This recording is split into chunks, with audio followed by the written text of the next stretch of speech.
ហូជីមិញឈ្មោះដើមឃ្វីងសិនគុកកើតនៅភូមិប៉ាងទ្រូឃុំគិនលៀងស្រុកណាមយើងខេត្តងាយអានក្នុងឆ្នាំ1890វៀតណាមកណ្ដាលសប្តាហ៍ថ្ងៃក្នុងគ្រួសារអ្នកក្រមួយឪពុកជាអ្នករាជការមធ្យមធ្វើការនៅស្រុកប៊ិនខេក្នុងខេត្តប៊ិនឌិនហើយត្រូវបានគេដេញចោលដោយកំហុសធ្ងន់ចំណែកម្ដាយវិញជាអ្នករកស៊ីធ្វើស្រែនៅត្បាញសូត្រស្លាប់នៅក្មេងក្នុងជន្មាយុ33នៅឆ្នាំ1901កំព្រាម្ដាយឪពុកគ្មានការងារធ្វើគ្រូសាក្រតោកយ៉ាខ្វៀងទឹកថិនឈ្មោះពេលទៅរៀនគ្មានជំរើសអីប៉ុន្មានទេក្រៅពីធ្វើនយោបាយដេញបារាំងចេញពីស្រុកគាត់មានការកោតសរសើរខ្លាំងដល់អ្នកស្នេហាជាតិខ្លះដូចជាផាងដិនភុងផាងប៊ួយជូផាងជូត្រិនឡាតែគាត់មិនយល់ស្របទេនៅគំនិតពឹងលើបរទេសដើម្បីរំដោះប្រទេសជាតិមាតុភូមិគាត់យល់ថាខ្លួនទីពឹងខ្លួនហើយបើចង់ឈ្នះបារាំងត្រូវតែស្គាល់បារាំងឲ្យបានច្បាស់លាស់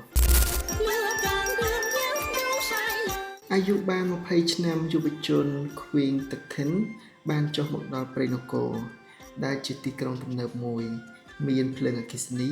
មានទឹកម៉ាស៊ីនមានភោជនីយដ្ឋានស្អាតមានផ្ទះច្រើនជាន់មានកាហ្វេមានការ៉េមឡានៅឆ្នាំ1911កំឡោះនេះបានទៅសុំការងារធ្វើហើយត្រូវបានអ្នកទទួលខុសត្រូវកប៉ាល់ La Miralatu Travel ជួលឲ្យធ្វើការក្នុងចង្ក្រានបាយដែលពីពេលនោះមកគេហៅឈ្មោះថាបាវិញនៅថ្ងៃទី5ខែមិថុនា1911កប៉ាល់នេះបានចេញដំណើរឆ្ពោះទៅកាន់ម៉ាកសីប្រទេសបារាំងដោយផ្ទុកអ្នកដំណើរ800នាក់ជាង2ខែនៅក្នុងកប៉ាល់បាបានធ្វើការយ៉ាងលំបាកបំផុត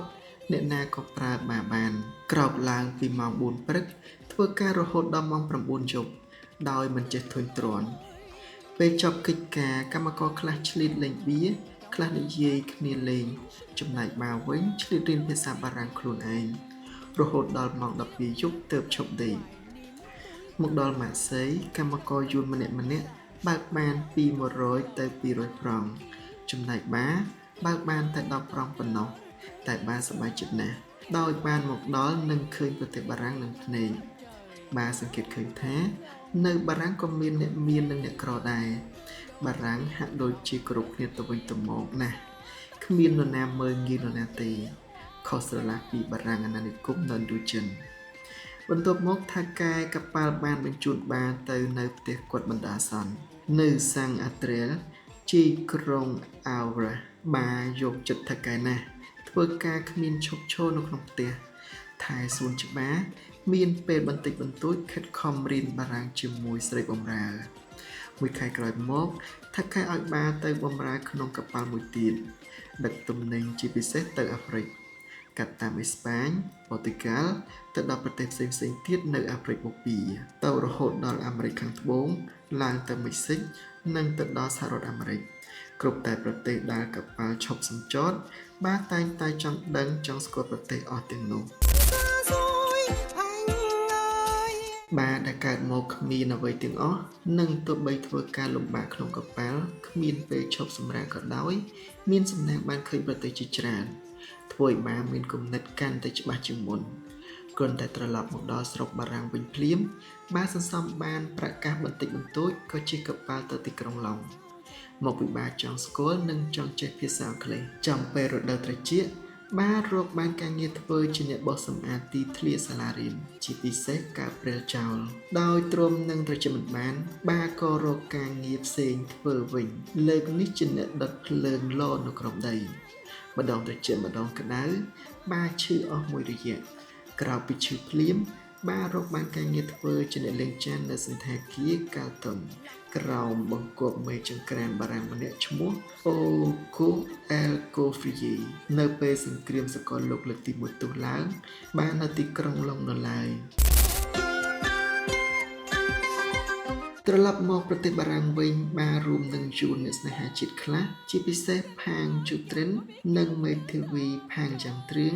បានប្រមូលផ្ដុំគ្នាបង្កើតសមាគមមួយមានឈ្មោះភារភាពនៃជនរួមជាតិហើយតាំងពីពេលនោះមក បានធ្វើឲ្យគេស្គាល់ឈ្មោះថាខ្វៀងឯកខ្ពប់ប្រែថាខ្វៀងអ្នកស្នេហាជាតិសង្គ្រាមសកលលោកលើកទី1បានចប់ប្រទេសទាំងឈ្នះទាំងចាញ់សង្គ្រាមបានជួបជុំគ្នានៅថ្ងៃទី18ខែមករាឆ្នាំ1919ទៅដល់ខែសីហា1920ក្នុងសន្និសីទសន្តិភាពនៅវេសែងនៅពេលនោះលោកប្រធានាធិបតីសហរដ្ឋអាមេរិក Woodrow Wilson បានស្នើ14ចំណុចក្នុងនោះមាននិយាយពីឯករាជ្យភាពនៃប្រទេសនៅក្រោមអាណានិគមបរទេសក្រុមខ្វៀងឯកខ្ពប់ដែលមានវត្តមាននៅពេលនោះដែរបានឆ្លៀតឱកាសចែកឯកសារមួយមានឈ្មោះថាសៀវភៅសំណូមពរមាន4ចំណុចសំខាន់1ស្វ័យភាព2សេរីភាពក្នុងការប្រជុំជំនឿពលមានចរាចរណ៍និងលើកលែងអ្នកទោសនយោបាយ3សមភាពតាមច្បាប់រវាងបារាំងនិងយួន4បំបត្តិចោលពន្ធខ្លួនមិនជំរុញឲ្យប្រជាពលរដ្ឋផឹកស្រានិងជក់អភិនសៀវភៅនេះត្រូវបានសារព័ត៌មានរបស់គណៈបក្សសង្គមនិយមបារាំងលើប៉ូប៉ូឡេចុះផ្សាយឲ្យក្រុមខ្វៀងឯកខ្ពប់ថែមទាំងបានផ្ញើលួចលាក់ចូលដល់ស្រុកយួនទៀតផងទោះបីមានការលំបាកក្នុងការរស់នៅដោយប្រកបរបរកែរូបថតក៏ដោយខ្វៀងឯកខ្ពប់ខិតខំរៀនបារាំងថែមហើយបើមានពេលបន្តិចបន្តួចឆ្លៀតទៅអានសៀវភៅនៅបណ្ណាល័យនិងចូលរួមប្រជុំទៀងទាត់ជាមួយអ្នកសង្គមនិយមខ្វៀងឯកខ្ពប់បានស្គាល់នយោបាយបារាំងចំណានមានអ្នកនិពន្ធប៉ូលវ៉ាយ៉ាងគូទូលីយេសាស្ត្រាចារ្យម៉ាកាល់កាសាំងអ្នកតំណាងរាស្ត្រម៉ាសាំងនីញីលោកលេអុងភ្លុំឡាក់នៅខែធ្នូឆ្នាំ1920ខ្វៀងឯកខ្ពប់បានចូលរួមយ៉ាងសកម្មក្នុងសម័យលើកទី18របស់គណៈបក្សសង្គមនិយម SFIO នៅទីក្រុងធัวនៅពេលនោះសមាជិកអង្គប្រជុំមិនចុះសម្រុងគ្នាសមាជិកភាគច្រើនក្រុមការដឹកនាំរបស់ ម៉ាកែលកាសាំងសម្រេចបង្កើតគណៈបក្សកុម្មុយនីសបារាំង SFIC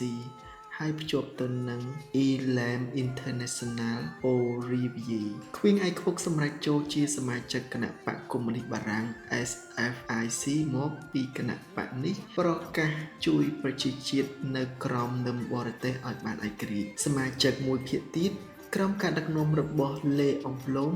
សម្រាប់បន្តគណៈបក្សសង្គមនិយម SFIO តទៅទៀតនៅពេលជាមួយគ្នាខ្វៀងឯកខ្ពប់បានតាក់ទងស្គាល់អ្នកបដិវត្តន៍មកពីប្រទេសអាល់សេរីទុយនីស៊ីម៉ារ៉ុកម៉ាដាហ្គាស្កាដែលក្រោយមកគេនាំគ្នាបង្កើតសហភាពអន្តរទ្វីបដើម្បីទាមទារឯករាជ្យនៃប្រទេសគេរៀងៗខ្លួនជាមធ្យោបាយឃោសនាអង្គការនេះមានប្រតិបត្តិលើប៉ារីចាប់ផ្ដើមចេញផ្សាយលើកទី1នៅខែមេសាឆ្នាំ1922ហើយមានខ្វៀងឯកខ្ពប់ជាចៅហ្វាង